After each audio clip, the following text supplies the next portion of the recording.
one step for man and one giant leap for mankind. Showing up today in your body. Because we've sequenced the Neanderthal genome from fossils, we already know about a bunch of gene variants that we've inherited from our archaic cousins. Some of these relate to height or how well our immune systems work, others change our risk for disease. Yeah, they're talking shit, like, oh, we got this from our archaic cousins. Now it's your cousins. Or is it your forefathers? Why don't you say it's your forefathers rather than your cousins?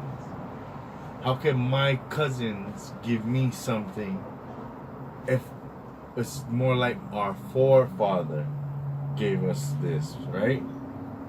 Not our cousins. So look how they're playing those word games. Diseases like schizophrenia and lupus. There are probably a lot that we don't even know about yet, and different people have... You hear that? Schizophrenia. Lupus. I don't know about you, but I know a few people with lupus. And they're not aboriginals. They're white people. How many white people got schizophrenia? Brown people usually don't get schizophrenia unless they do drugs, hard drugs. How many serial killers out there? They're white. How many are brown? Come on, you guys. Look at what they're telling you, that the DNA carries this schizophrenia, this violence, and this intelligence. And this has been passed down. Now, what has we witnessed with white people? They're smart, and they overcome. They're very aggressive and violent, and they have warlike tendencies, right? And they use and destroy. This is what they got in their balls and in their brain from their forefather, who we call today a Neanderthal.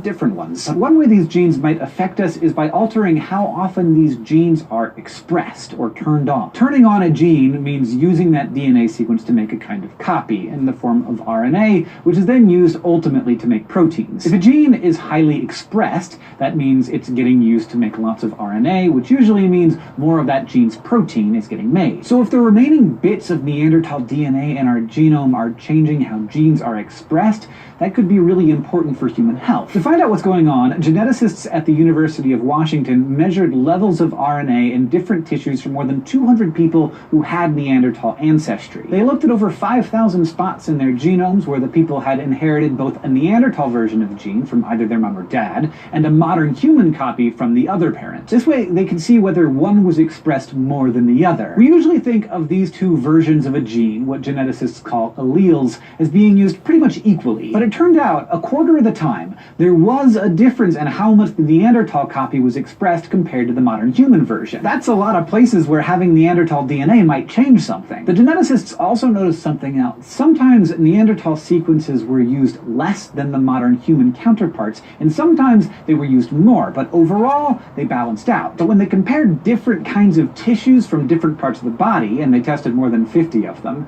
some interesting patterns emerged. In the brains and testicles specifically, Neanderthal variants weren't expressed as much. This included a gene whose protein helps develop neurons and create synapses, and another one that works in the whip-like tail of sperm. For some reason, we're just not using those genes as much. This, scientists say, is a sign that the brain and testicles have evolved pretty rapidly since Neanderthals and modern humans diverged some 700,000 years ago. After all, our brains are structurally quite different from Neanderthals. And as for the testicles, well, reproduction tends to be very species-specific. That's why cross-species hybrids are often less fertile. What scientists think happened is that in many cases, when Neanderthal genes got mixed up with... Do you just hear what he just said? He said before that Neanderthal DNA is found in their brain and in their testicles. Now he's saying that the testicles and the brain is where this is expressed less. So when they had mated, then they weren't fertile. It's the same thing they've been telling us, that the breeds of these two, man and mankind, created an infertile But we see today them, the descendants of these, very fertile. I mean, boom. All right, these white people with this Neanderthal DNA today are fertile. They can get babies. But what are we taught today by these Caucasians? That the fertile rate is going down, the semen rate is going down, but not for brown men, for Caucasian men, especially in Caucasian countries, the birth rate has dropped rapidly. So they're not lying, but they are lying. So basically, what we can see today and what I can see from the information is that long time ago, when these first started to happen and mixed breeding occurred between man and Neanderthal fallen, okay, and their descendants, when these breeding occurred, the offspring was fertile, and they in turn bred, and their baby was fertile. But after so many times breathing back into the genome of humans, of man, that every generation of, when they breed back into mankind, every generation the descendant is less fertile. That's why in health we learn that white people, Caucasians, have to breed back into the brown population because, hold on, sorry. They have to breed back into the brown population to strengthen their genes, to enrich their DNA, right? So they can continue to be fertile. They mix into us because as they mix into themselves, their DNA is less virulent. Their sperm is less virulent, not strong anymore. This is what they're telling us too, but we don't see it. That's why they have to breed back into us to strengthen their DNA. Of ours, the proteins that help turn on a gene were no longer as compatible with some of the Neanderthal DNA, which led to a lower expression of those genes. But there are still plenty of instances where Neanderthal genes are going strong. And since early humans had, special relations with other early hominins like the Denisovans as well, the research team plans next to check whether a similar thing might have happened with them as well. Thanks for watching this episode of SciShow, brought to you by our patrons on Patreon. They are people who give us money so that we can make this show for everyone in the world. Why do they do that?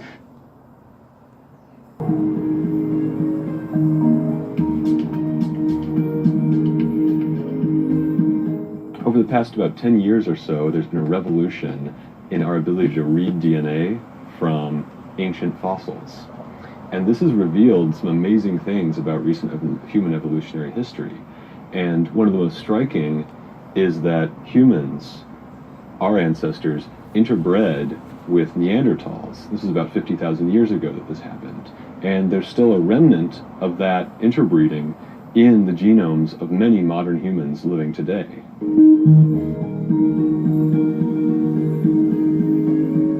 Really unique opportunity here at Vanderbilt to study this question, because Vanderbilt has a database called BioView. And it's a large database of electronic medical records from patients in the hospital that have been anonymized, so all the identifying information has been removed. We used a large database of about 28,000 people for which we could have genetic information, so we could look at their DNA derived from their blood samples and predict where each person had Neanderthal DNA. We found that Neanderthal DNA indeed does influence many traits in modern humans. And it's a diverse array of traits. So traits involved in the immune system, traits involved in our skin, but also traits, psychiatric traits and neurological traits. We found that Neanderthal variants influence your risk for a skin disease called actinic keratosis. These little scaly lesions you get on your skin as you're aging and getting lots and lots of sun exposure. And it's very possible that whatever... You hear that? Oh, that Caucasian people, they get sun damage and get these little sulfur spots from their pheomelanin. That's a marker that you're a Neanderthal. Come on, people. Come on, not all white people are the same. Come on, some are Neanderthal. Whatever those variants were doing back then may actually have been protective, but now, in current levels of sun exposure, in current environments, it's not good for us.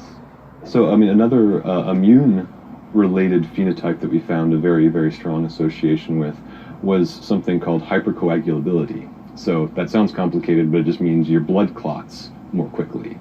And that's another example of something that could be bad in modern environments. It can lead to all sorts of things like strokes and embolisms. It's possible that this hypercoagulation... So all these people who can't who coagulates like that, that's probably from a breed, from having a forefather who was a Neanderthal. I know brown people who have that as well, like, and they have mixed in their families as well. So somewhere along the line, they were given that, and they actually passed away young. They passed away real young, and it's because of this Neanderthal genome that was in that was added to her DNA through mating practices. Was good for us back then in healing wounds and fighting off pathogens, and now when that's not such a problem for us, it's bad to have thicker blood in many cases.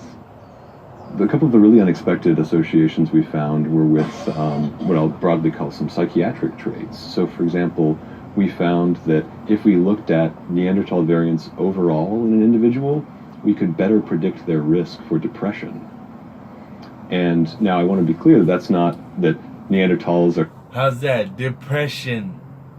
Depression isn't sign of Neanderthal in Caucasian and Asian people.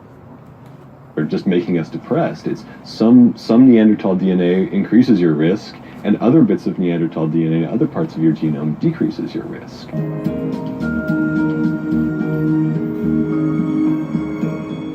We're now working towards understanding sort of at the low molecular level how these bits of Neanderthal DNA are influencing these associations with diseases we've found. And so one of the... I'll just say that in doing that, we may better understand the basis for these diseases, the genetic basis for these diseases, and understanding the evolution, where these bits of DNA that cause disease came from may help us understand how to better avoid them.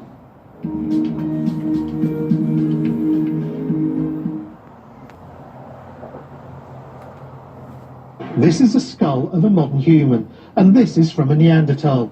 Look closely and you can see that this one has a slightly longer brain case. Most scientists believe that these are two separate species, and there wasn't much interaction between the two. But now we know there was interbreeding, and that all non-Africans living today are part Neanderthal.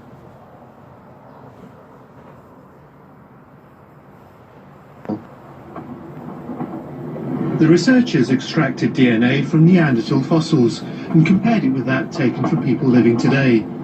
They found that the DNA of Europeans and Asians is 2% Neanderthal. It's a very exciting discovery because it gives us really the first strong evidence that there was interbreeding with people like the Neanderthals. And it means that modern humans in different parts of the world may have slightly different mixes of modernity and these more primitive genes. Further analysis should give a greater insight into how Neanderthals lived and shed more light on our own early origins. Halad Ghosh, BBC News. has a slightly longer brain. Look closely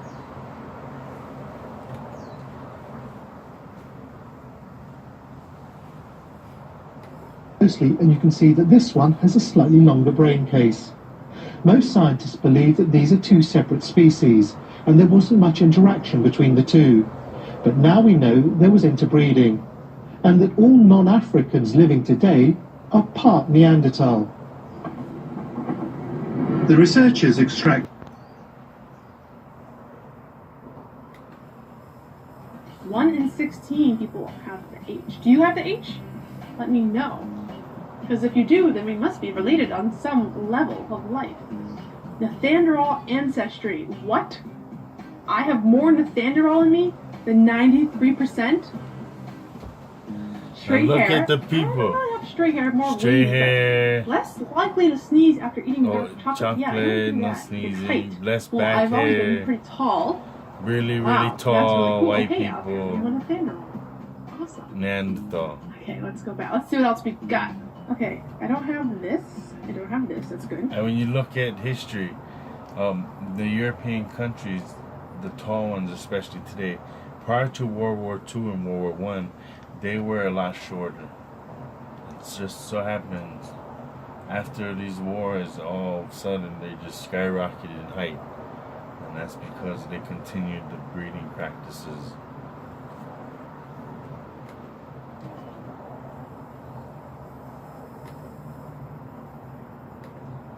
Alcohol flush reaction. Ah, that makes sense. So- That's when your cheeks get all flushed when you drink, which So is usually let's go to the next called the one. Asian flush, but I think it just this out. It says you have 320 Neanderthal variants. Virgil's Neanderthal variants 320. This is more than 96% of 23andMe customers. So basically, I have more than 96%. So you see how of Koreans, Neanderthal, these DNA Asians, variants, these basically more than Caucasians millions and millions of people that are in have the this 23andMe Neanderthal database. DNA. However, it does say here the Neanderthal ancestry accounts for less than 4% of your overall DNA, but still I find this very, very interesting that I do have more Neanderthal variants, more than like 96% of the people in the database, which again is millions and millions of people. But this does explain some things, okay? Some of my personality traits, and also especially my brother. This explains a lot, because it's funny because when I was like growing up, and he's my younger brother, like me and my friends, we used to always pick on my brother. They used to always call him, I'm half Korean. Actually, I thought I was half Korean until I got my DNA testing. But anyways, because my mother's from Korea, but everybody used to call him the Korean caveman. And a lot of my friends used to say, they used to joke around saying that he invented fire, like using rocks, because just the stuff he does is just like not normal. So that definitely explains a lot. Anyways, I thought this was interesting. I just thought I would share it with you guys. And that's pretty much it. Thanks for watching. Bye. Super shocked at this result. I expected like 2.5%, but it is 3.39% Neanderthal. So I'm basically a caveman, which is really mind-blowing to me. It's really cool that, Neanderthals kind of live on through me and my DNA. Obviously, my ancestors like to get freaky with the Neanderthals. So they do show you some interactive maps, and then they do have a scientific breakdown, which I'm not going to show you guys, because I think people are more interested in the ancestry part. But if you just go to scientific details, it'll show you what variant is on what chromosome for you. And we act as if our forefathers went into this Neanderthal women. Oh, it's the other way around. These Neanderthal men went into our women. That's why this Neanderthal variant still exists in the balls of white and Asian men. And before I get into the ancestry, I want you guys to comment down below and tell me what you think I am. What do I look like? Obviously, I'm white. Do I look like I'm Scandinavian, German, British? And all us people with springy to woolly hair are the descendants of man. And these people with straight hair are the descendants of the Neanderthal, or have a large amount of Neanderthal variants in them. British, Irish, what do you guys think? I want to know. I'm curious. Little family history. I'm going to try to make this quick.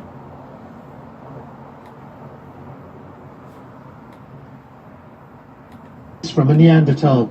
Look closely and you can see that this one has a slightly longer brain case. Most scientists believe that these are two separate species and there wasn't much interaction between the two. But now we know there was interbreeding, and that all non-Africans living today are part Neanderthal. The researchers extracted DNA from Neanderthal fossils and compared it with that taken from people living today.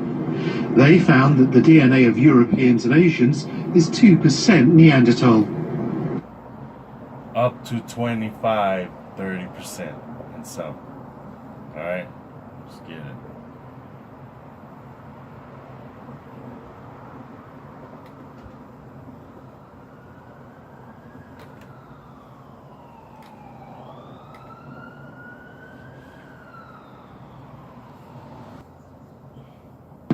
What I know of man was written long ago, set down by the greatest ape of all, our lawgiver.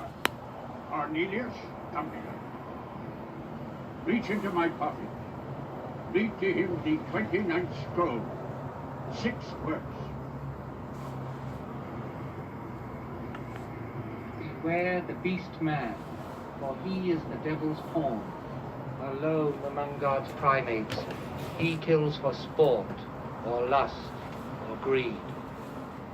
Yea, he will murder his brother to possess his brother's land.